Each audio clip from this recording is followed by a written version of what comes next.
Esta es la noble verdad del sufrimiento. El nacimiento es sufrimiento. La vejez es sufrimiento. La enfermedad es sufrimiento. La muerte es sufrimiento. Asociarse con lo indeseable es sufrimiento. Separarse de lo deseable es sufrimiento. No obtener lo deseado es sufrimiento. En breve, los de la adherencia son sufrimiento. Samyutta Nikaya.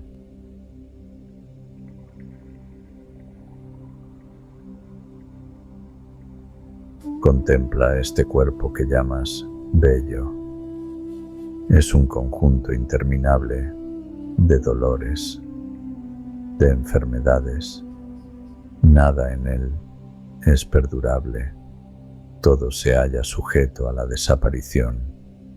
Piensa en ello y reflexiona cuidadosamente.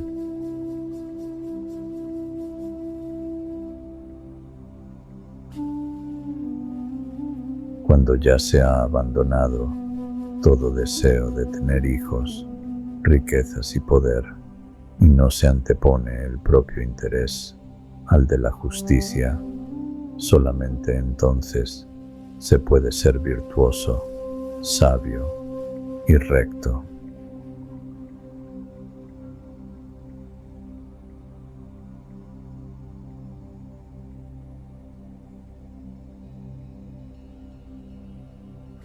Este cuerpo decae continuamente. Es un nido de enfermedades y dolor. Es efímero, perecedero. Esta masa corruptible no puede acabar sino en la destrucción. En verdad, la vida corporal finaliza en la muerte. Piensa en ello y reflexiona cuidadosamente. Dhammapada.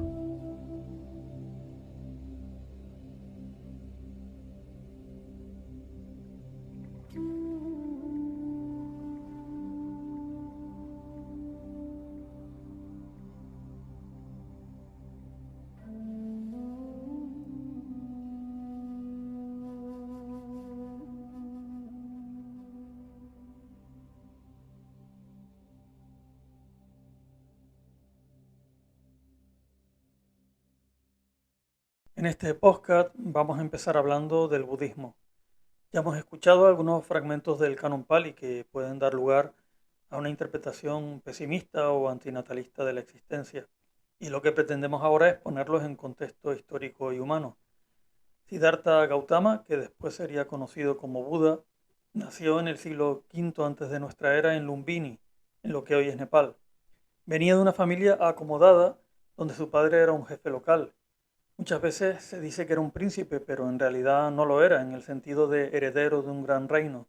Más bien pertenecía a una aristocracia menor, con privilegios materiales y cierta autoridad regional, pero subordinada a reinos más poderosos.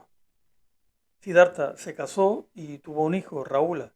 Ese dato suele usarse como argumento por parte de algunos budistas pronatalistas. Si Buda tuvo descendencia, entonces tener hijos es parte del Dharma. De hecho, con el tiempo se desarrolló una justificación religiosa. Traer nuevos seres al mundo serviría para darles la oportunidad, a través del Dharma, de liberarse del samsara y escapar del ciclo de renacimientos como una ocasión para alcanzar la iluminación. Poco después del nacimiento de su hijo, Siddhartha abandonó a su familia. Y aquí está la clave. Si hubiera considerado la vida familiar y la descendencia como algo fundamental, habría seguido teniendo más hijos. En lugar de eso, eligió apartarse, romper con esa lógica y dedicarse a buscar respuestas sobre el sufrimiento humano.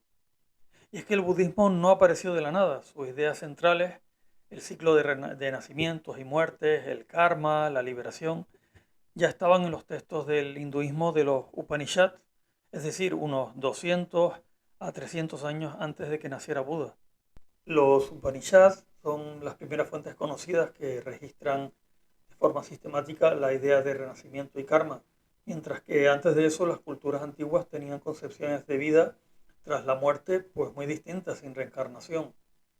Buda reinterpretó varias ideas del hinduismo, no creía en un alma eterna, sino en la continuidad de la conciencia como un proceso cambiante, entendía el karma como consecuencia de nuestras acciones y no como un mandato divino, veía el samsara como un ciclo condicionado por nuestras propias acciones y no impuesto por los dioses, rechazaba que la liberación dependiera de los rituales, las castas o el nacimiento y enseñaba que el nirvana podía alcanzarlo cualquier persona mediante la práctica ética y la meditación.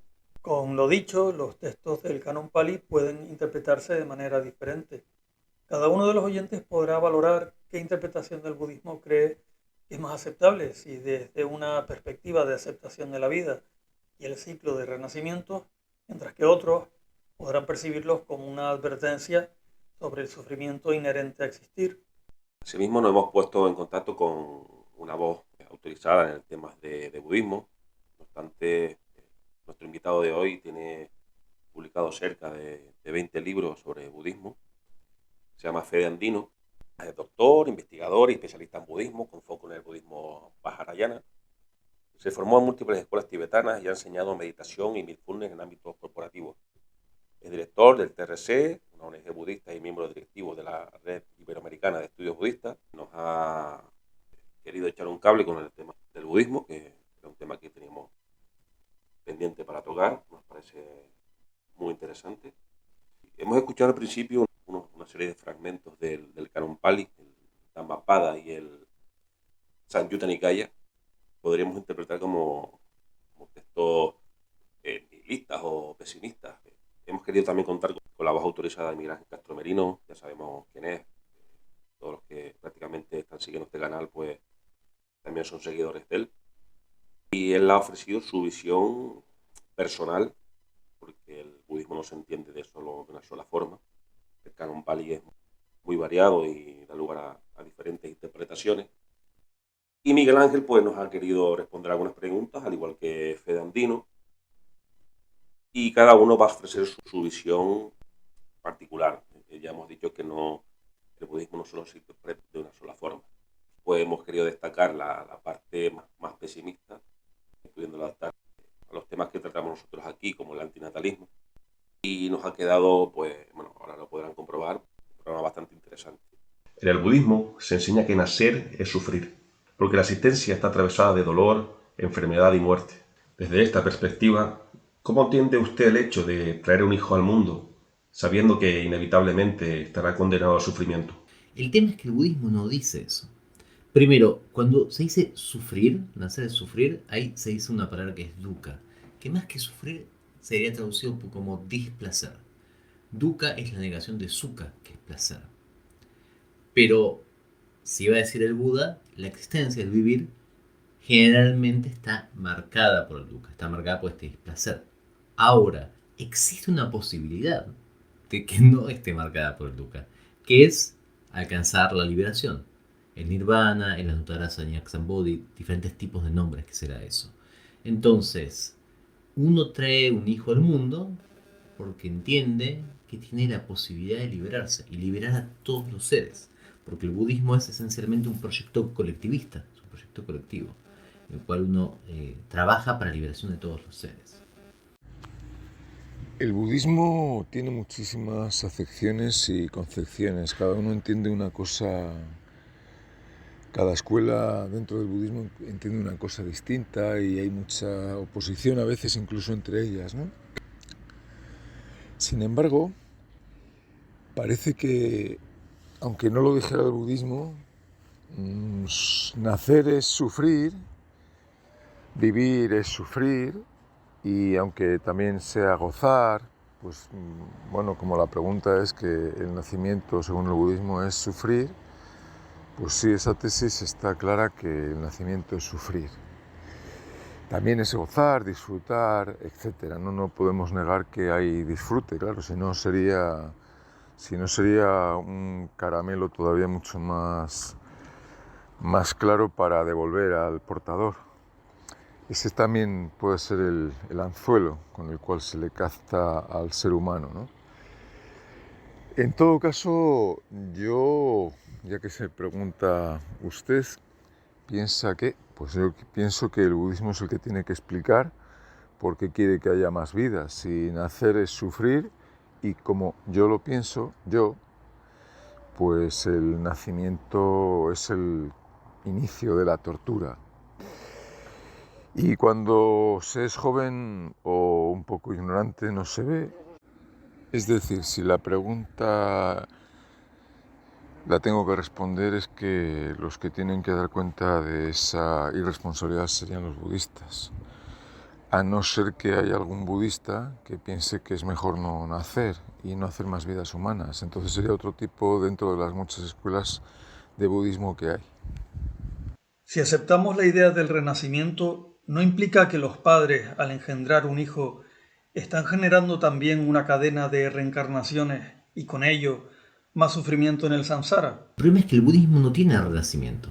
El que tiene renacimiento es el hinduismo, que si bien surge también en la India, el gran punto de diferencia es el tema del renacimiento. Lo que pasa en el budismo es que en el budismo no existe una unidad, un alma o un espíritu, lo que en el hinduismo llaman el Atman.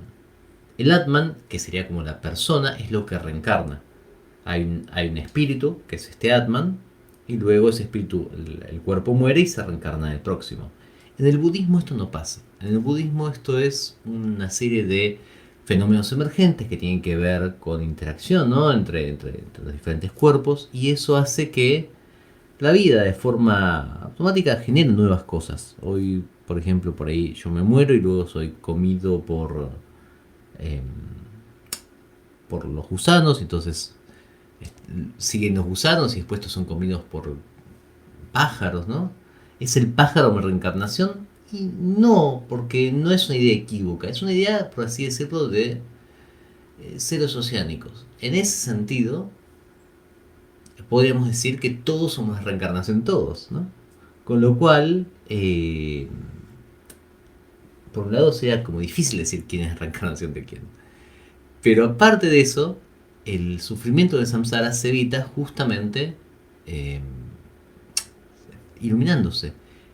Y de todos los seres del mundo, va a decir el budismo, la forma más fácil de iluminarse es siendo un ser humano. Con lo cual, lo mejor que podemos hacer es traer más hijos al mundo.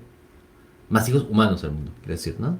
En ese sentido, es lejos la mejor forma de alcanzar la iluminación para todos los seres.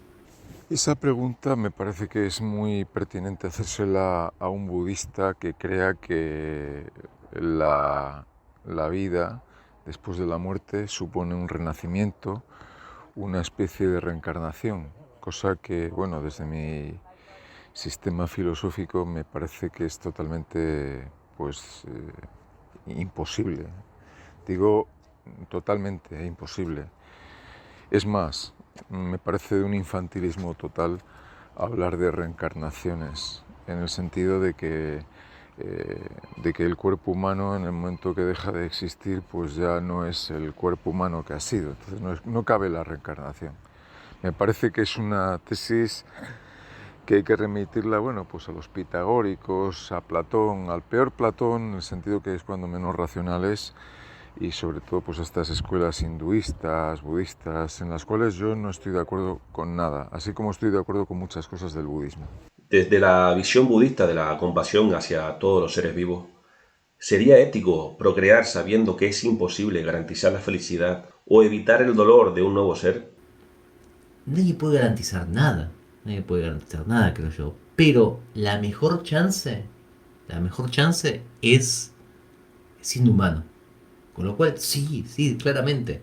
Que haya más humanos, eso sería lo mejor, ¿no? Desde luego que como la ética, pues hay muchas formas de entenderla. Desde mi punto de vista, no es ético, en el sentido de que no es bueno, de que no es en absoluto bueno engendrar seres humanos. Sobre todo porque si uno es compasivo, le lleva a ver que ese ser humano hará sufrir o sufrirá o las dos cosas, que es lo más posible. Entonces, bueno, pues es una forma más de detectar que si uno es compasivo hacia los seres, incluso contra la evidencia de los que nos dicen que la vida es maravillosa, el pato nadando en el estanque, el buitre pues sorteando pues, en las montañas, las presas, todo eso es muy cuestionable porque desde mi postura existir no tiene ninguna belleza cuando implica la maldad moral en la cual necesariamente estamos implicados. El antinatalismo sostiene que nacer es un acto sin consentimiento. ¿Cómo podría el budismo zen o tibetano responder a esta cuestión de libertad? ¿Puede un ser desear realmente nacer o es un karma impuesto? El karma no es una cosa que se impone o no se impone. Lo que pasa es que acá está usando categorías occidentales de forma colonial para intentar entender una cuestión que no es occidental. Libertad, por ejemplo, como el concepto de que tenga que ver con la voluntad, es un concepto muy occidental, ¿no? No es algo que en el budismo se ve así. Libertad en el budismo, la liberación tiene que ver con poder liberarse justamente de esta situación que decíamos al principio, de sufrir o no sufrir, o de estar marcado por el displacer. Entonces, en ese sentido, no se le da el mismo valor a la elección personal individual, ¿no? Que se le da por ahí en un contexto más occidental. Ahora, en el budismo tibetano, que usted lo nombra, cuando se está disgregando el cuerpo y se está disgregando la mente, generalmente lo que se considera es que en los últimos momentos el tipo de nacimiento que uno tiene está... lo último que sobrevive de una persona, por así decirlo, es la pulsión sexual.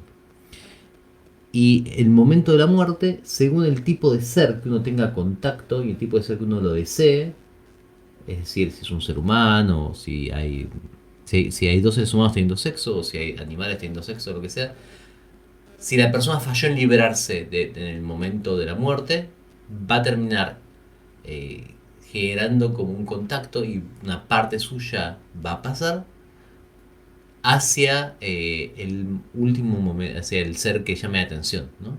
Que tenga relaciones sexuales. Esto es una cuestión bastante freudiana porque en realidad recordemos que en este momento ya se disgregó la mayor parte, como no hay un alma, parte del cuerpo fue comido, parte de la mente se fue perdiendo los recuerdos, entonces lo que queda es una atracción hacia pensemos una pareja de humanos, y si uno se identifica con la madre, desea ser penetrada por el padre, entonces va a nacer como mujer, y si uno desea penetrar a la madre, va a identificar con el padre y va a nacer como hombre, o diferentes variantes de eso. En ese sentido uno podría decir que del budismo tibetano, no en el budismo zen, en el budismo tibetano, la persona desea nacer de esa forma, o por lo menos dentro de las opciones que tiene es la que elige, con lo cual sería ahí no sería un karma impuesto.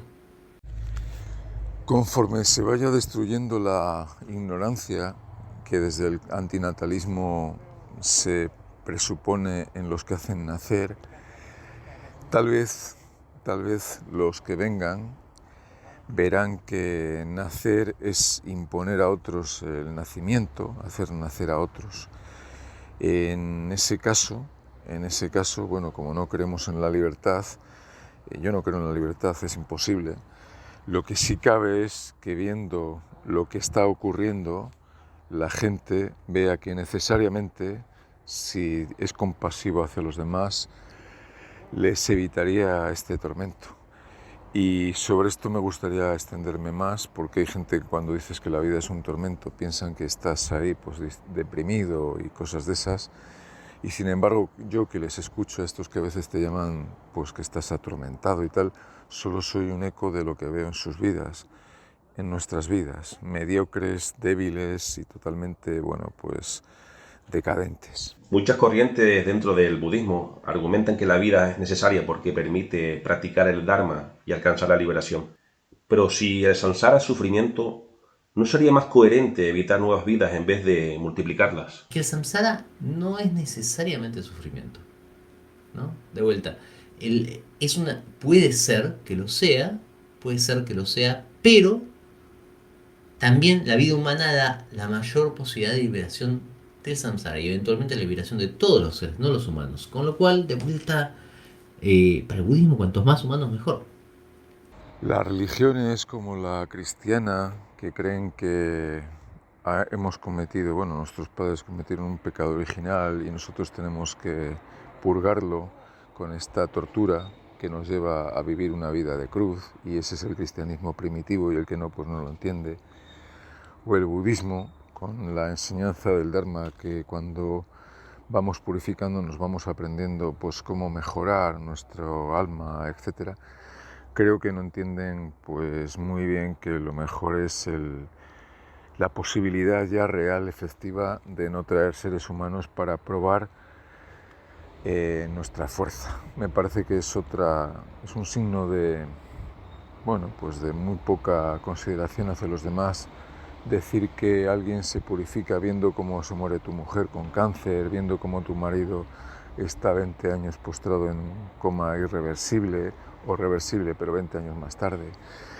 Creo que la impostura es tan manifiesta que solo, bueno, pues una persona con muy poca caridad hacia los demás puede hacer que su teoría de que esta vida es para purificarnos o para aprender de ella mediante el dolor solo nos merece rechazo, un firme rechazo.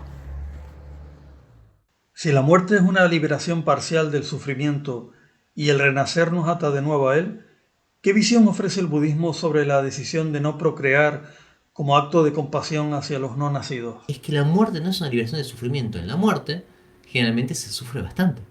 Sufre el proceso de muerte, sobre todo en el budismo tibetano. Al principio empieza siendo más o menos manejable y después se sufre mucho más. Se sufre mucho más que estando vivo, de hecho.